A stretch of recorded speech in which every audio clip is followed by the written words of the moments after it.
మీ personal interviews మరియు వ్యాపార ప్రకటనల కొరకు ఈ నెంబర్ని సంప్రదించండి.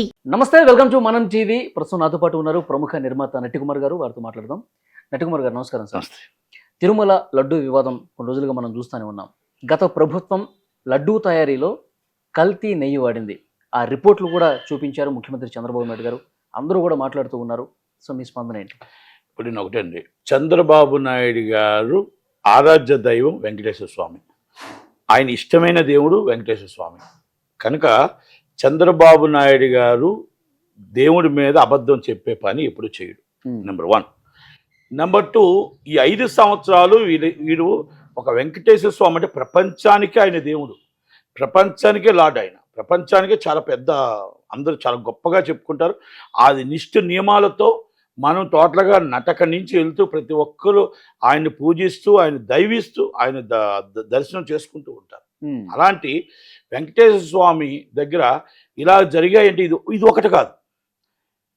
దర్శనం మామూలు ధర్మ దర్శనం చేసుకున్న వాళ్ళు టోకన్లు అమ్ముకున్నారు. 300 రూపాయల టికెట్ 2,000కు అమ్ముకున్నారు. విఐపి దర్శనం 5,000కు అమ్ముకున్నారు. మన కళ్యాణాలు వచ్చి 50,000కు అమ్ముకున్నారు. ఇవన్నీ జరిగినవి వాస్తవం కాదా? ఇది ఒక ధర్మారెడ్డి గారు, ఇది బొమ్మన కరుణాకర్ రెడ్డి గారు, వాళ్ళ భార్య గారు అవ్వచ్చు, వాళ్ళ పిల్లలు అవ్వచ్చు, అలాగే మన వైవి సుబ్బారెడ్డి గారి టైంలో అవ్వచ్చు, విజయ్ కుమార్ రెడ్డి గారు అవ్వచ్చు. ఇది అంతా మొత్తం కలెక్షన్ చేసేవాళ్ళు ధర్మారెడ్డి గారు, విజయ్ కుమార్ రెడ్డి గారు, ఐఎంపీ కమిషనర్. వాళ్ళు మొత్తం తిరుపతి కలెక్షన్ అంతా తెచ్చి ఆ ఉండి ఎవరు ఉండి జగన్మోహన్ రెడ్డి ఉండికి వెయ్యాలి. ఓకే, ఇది వాస్తవం. ఇది అబద్ధాలు ఏమి కావు. ఇక్కడ ఎవరు చెప్పలేదు. ఇప్పుడు ఒక్క మాట అండి, 5 సంవత్సరాలుగా అన్నదాన సత్రంలో కూడా అన్నం తింటానికి కూడా లేని పరిస్థితుల్లో, నాణ్యత లేని పరిస్థితుల్లో తీసుకొచ్చారు. లడ్డు 2 రోజులు ఉంటే 3వ రోజు గట్టిగా అయిపోయి మొత్తం టోటల్గా స్మెల్ వస్తుంది. ఓకే, నేనేమంటున్నానంటే దేవుడి దగ్గర నెయ్యిని వీళ్ళు కావాలని చేశారా, వీళ్ళకి కావాల్సిన వాళ్ళకి రెగ్యులర్గా ఇచ్చిన వాళ్ళకి కావాల్సిన వాళ్ళకి ఇచ్చి ఉండొచ్చు, వాళ్ళు మోసం చేసి ఉండొచ్చు. అంటే వాళ్ళకి మోసం చేసేవాడికి దేవుడా దెయ్యమా మనుషులు అవసరం లేదు. ఓకే, జగన్మోహన్ రెడ్డి గారు సపోర్ట్ చేసి ఉండొచ్చు. నేనేమంటానంటే ఇవన్నీ జరిగి ఉండొచ్చు. జరగకుండా మీరు ఇప్పుడు కల్తీ నెయ్యి జరిగింది అని వాటితో టోటల్గా దీంతో తీసిచ్చారు. అన్నవరం ప్రసాదం కూడా పాడైపోయింది. సింహాచలం ప్రసాదం ఫాల్ట్ వచ్చింది. కనకదుర్గ ప్రసాదం ఫాల్ట్ వచ్చింది. ఎందుకు 5 సంవత్సరాలు చాలా విన్నాం. ఎందుకంటే నాకు బాగా ఇష్టం, నేను 5-6 లడ్డూలు తింటాను. 5-6 లడ్డూలు తింటాను. నేను మన లాస్ట్ టైం 2 years క్రితం దర్శనంకి వెళ్తేప్పుడు ఆ దర్శనంలో వేడివేడిగా లడ్డూస్ మొత్తం టోటల్గా అప్పుడే అయిన దర్శనం తీసుకొచ్చి లడ్డూలు ఇస్తే ఒక పావు లడ్డు కూడా తినలేకపోయాం. అసలు లడ్డూలు ఎప్పుడు వచ్చాయంటున్నాను అంటే, లడ్డూలు అక్కడ ఉంటే ఇక్కడ దాకా నెయ్యి వాసన వచ్చాయి, లడ్డూలకు నెయ్యి వాసన లేదు. అంటే నేను ఇక్కడ తిరుపతిలోనే జరిగేది, మొత్తం అన్ని దగ్గర కల్తీ జరుగుతుంది.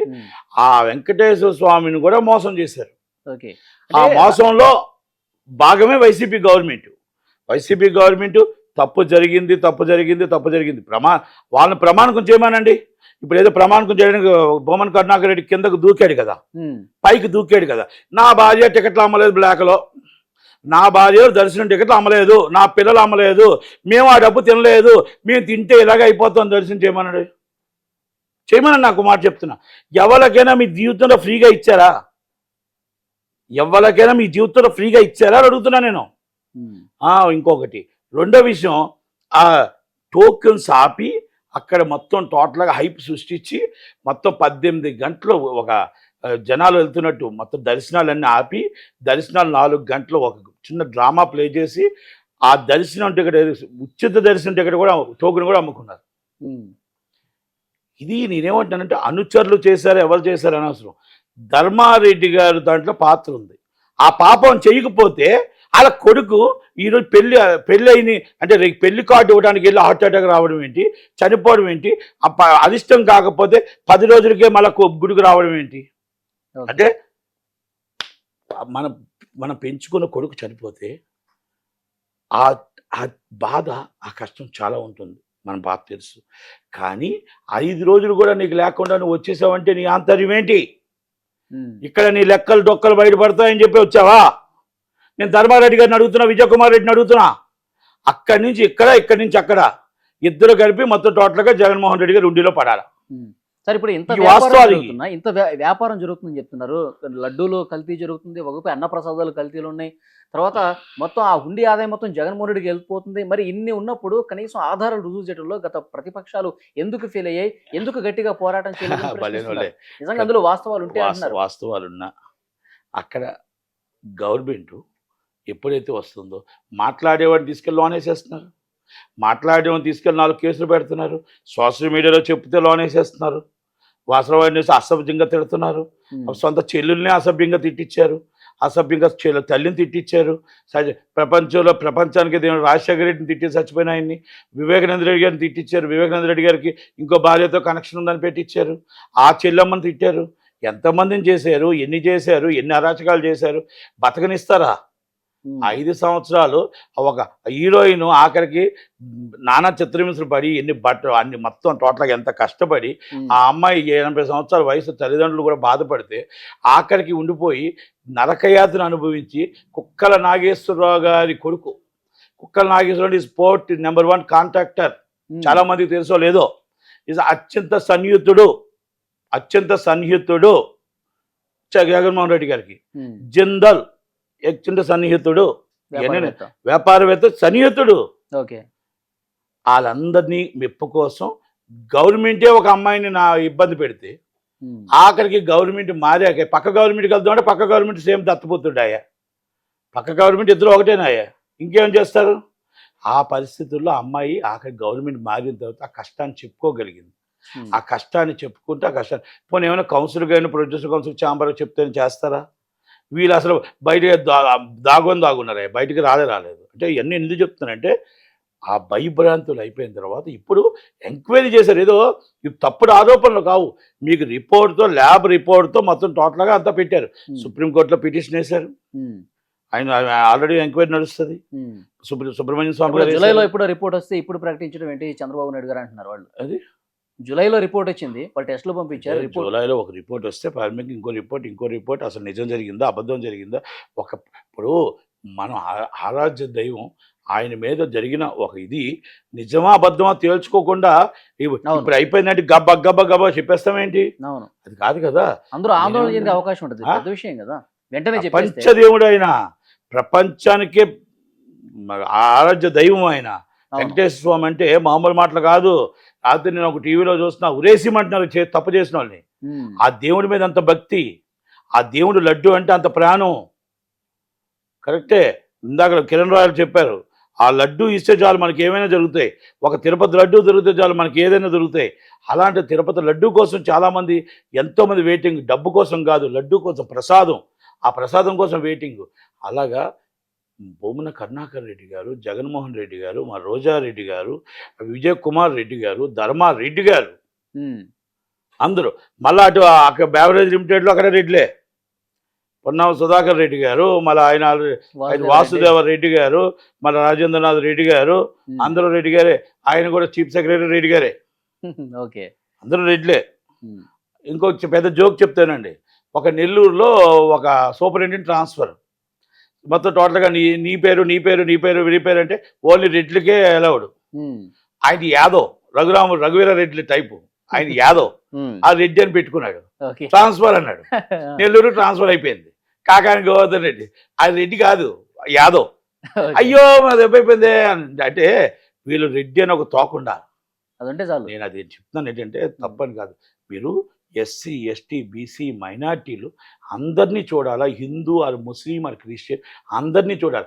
మణిపూర్లో గొడవలు జరిగితే నాకు సంబంధం లేదంటావు, పక్కన హిందుత్వంలో ఎవరికైనా అన్యాయం జరిగితే వాళ్ళకి సంబంధం లేదంటావు, ముస్లిమ్స్ గొడవలు జరిగితే నాకు సంబంధం లేదంటావు. అసలు నువ్వు దేనికి సంబంధించినోడు నాకు చెప్పాలి జగన్మోహన్ రెడ్డి గారు.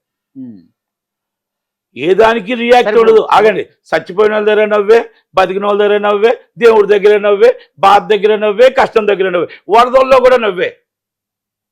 వరదల్లో కూడా నీకు సెక్యూరిటీ ఉండాలా, నీకు ప్లేస్ అని నవ్వుతూ ఉంటావు. గులకరాయి కొట్టినా నవ్వే, కోడికత్తి కేసు నవ్వే, కోడికత్తి వచ్చినా కూడా నవ్వే. ఆ నవ్వే పరమార్థం ఏంటో మాకెవరికి తెలియదు నాయన. ఇది ఏమిటో 5 సంవత్సరాలు నరకయాత్ర. జనాలకు కూడా ఏం అర్థం కాలేదు కాబట్టి, జనాలకు అర్థం కాదు, మా ఎవరికి అర్థం కాదు, చంద్రబాబు నాయుడు గారికి అర్థం కాదు. ఎప్పుడూ నవ్వుతూనే ఉంటాడు. అసలు ఇక్కడ శవం ఉంటేనే నవ్వుతూ ఉంటాడు. అసలు ఏంటి నేనేం రియాక్ట్ అవ్వాలని ఆయనకు కూడా కొన్ని రోజులు పనికిరాలు పని చేయలే. తర్వాత అర్థమైంది ఈయన మైండ్ పని చేయట్లేదు, టోటల్గా అది ఏది చూసినా నవ్వుతూ వెళ్ళిపోతున్నాడు కాబట్టి ఆల్రెడీ మైండ్ ఆబ్సెంట్ అయిపోయింది. ఈయన చీఫ్ మినిస్టర్గా ఇస్ అన్ఫిట్, ప్రతిపక్ష నాయకుడిగా అన్ఫిట్ అని అప్పుడు అనుకున్నాడు ఆయన. జగన్మోహన్ రెడ్డి గారు ఆయన అన్య మతస్థుడు. అందుకే హిందూ ఆలయాలకు సంబంధించి పవిత్రతను కాపాడటంలో కావచ్చు, ఆ సనాతన ధర్మాలు అసలు ఆ లడ్డూ పవిత్రత కూడా తెలియలేదంటే ఆయనకి. ఆయన క్రిస్టియన్ కాబట్టి ఆయనకు అవగాహన లేదు. తర్వాత చైర్మన్లుగా పనిచేసిన వాళ్ళు కూడా నాస్తికులు ఉన్నారు, అన్యమతస్తులు. ఎవరు? వైవి సుబ్బారెడ్డి, భూమన కరుణాకర్ రెడ్డి, వీళ్ళందరూ అదే కోవకు చెందిన వాళ్ళు కాబట్టి. చిన్న మాట అంట, ఫోన్ మీరు చెప్పిన దానికి ఒక తీసుకుంది ఓకే అని. యేసుప్రభు నేను ఆయన పూజించి యేసుప్రభు చాలా గొప్పవాడు అనిపించి చర్చిలోనే కట్టారా? చర్చి స్థలాన్ని కాజేశారు కదా. బాప్టిస్ట్ చర్చి స్థలాలన్నీ దోచుకున్నారు కదా. పోనీ ముస్లిమ్స్, పోనీ అది కాదు, అల్లా నేను పూజించి మొత్తం టోటల్గా ముస్లిమ్స్ న్యాయం జరిగిందంటే ఒక్కబోటి ల్యాండ్లన్నీ లాగేసుకున్నారు కదా. పోనీ అది కాదు, మీరు హిందువుల కోసం అంటున్నారు, మొత్తం టోటల్గా ఎండోమెంట్ ల్యాండ్లన్నీ దోచేసుకున్నారు కదా. ఏది వదిలేరు? ఏ దేవుడి మీద ఏది ప్రేమ లేదు. ఆయనకే ప్రేమ, ఆయన భార్య ఆయనకి ప్రేమ, ఆయన మీద భార్యకి ప్రేమ, డబ్బు ప్రేమ ఆయన ప్రేమ, చీఫ్ మినిస్టర్ ప్రేమ, కుర్చీ మీద ప్రేమ, ఎప్పటికైనా ప్రధానమంత్రి అవ్వాలని కోరిక, అంత డబ్బు సంపాదించాలని కోరిక, అంతే తప్ప ఇంకోటి ఏమీ లేదు. జగన్మోహన్ రెడ్డి గారితో మాట్లాడుకుంటే మనంత టైం వేస్ట్. కానీ చంద్రబాబు నాయుడు గారు ఎలా చేస్తున్నారు? చంద్రబాబు నాయుడు గారు బాగా చేయాలి. రేపు కావాల్సిన వాళ్ళందరికీ కూడా మంచి చేయాలి. రావాల్సినప్పుడు పవన్ కళ్యాణ్ గారు బాగా చేయాలని కోరుకుందాం.